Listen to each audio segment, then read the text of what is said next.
Kolkata office থেকে। ঐন্দ্রিলা, একটাই তো স্লোগান গোটা দেশ দিচ্ছে, বিজেপির সল্টলেকের কর্মীরা কি স্লোগান দিচ্ছে এই মুহূর্তে? কনফিডেন্স পাচ্ছেন কি তারা? 26-এ অনেক কিছু বাকি হ্যাঁ। একদমই একদমই ময়ূক, আমরা দেখো এখানে রয়েছি, বিহারে যে ভাইবটা এই মুহূর্তে রয়েছে, দেখো ময়ূক, বিহারে যে ভাইবটা এই মুহূর্তে রয়েছে, কিশোর রায় আমাদের প্রতিনিধি সেখানে যে ছবিটা তুলে ধরছে তাতে খানিকটা এই বঙ্গের যারা বিজেপি কর্মী তারা কিন্তু একেবারে উদ্বুদ্ধ।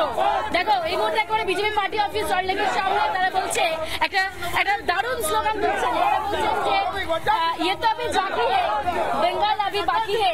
এই ছবিটা এর মধ্যে উঠে আসছে, আমি আগে ছবি দেখাই তারপর পাশাপাশি ये तो सिर्फ झांकी है, ये तो सिर्फ झांकी है।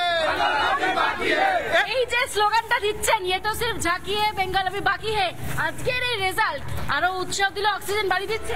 উৎসাহ তো আমাদের ছিল, পশ্চিমবঙ্গে উৎসাহ প্রতিটা মানুষের আছে, জনগণ উৎসাহ নিয়ে নেমেছে। আমাদের প্রচুর বিএলএ এর কাজ আমাদেরকে করতে হচ্ছে না, সাধারণ মানুষ নেমে ঝান্ডা হাতে নিয়ে নেমে বিএলএ এর কাজ করছে। বিএলওদেরকে ধরছে যে আপনারা রাস্তায় দাঁড়িয়ে কেন ফর্ম বিলি করছেন, আপনারা ওখানে বসে কেন করছেন। তো এইটা হচ্ছে পশ্চিমবঙ্গের মানুষ এখন তৃণমূলের বিরুদ্ধে আছে। তাহলে বঙ্গে কি হতে চলেছে?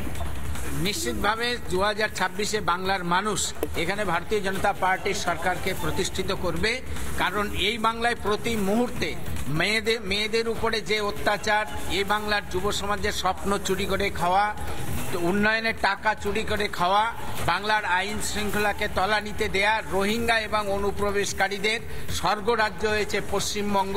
সেটা আগামী দিন বাংলার মানুষ বিহারকে দেখে বাংলাতেও তারা শিক্ষা নেবেন এবং নিশ্চিতভাবে যে এখানে ভারতীয় জনতা পার্টির সরকার আসবে এটা শুধু। আচ্ছা ঐন্দ্রিলা, তুমি যাদের সাথে কথা বলছো তাদের সাথে কথা বলো।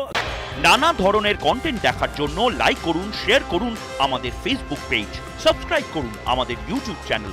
পাশাপাশি অন্যান্য ব্রেকিং নিউজের জন্য অবশ্যই চোখ রাখুন রিপাবলিক বাংলায়।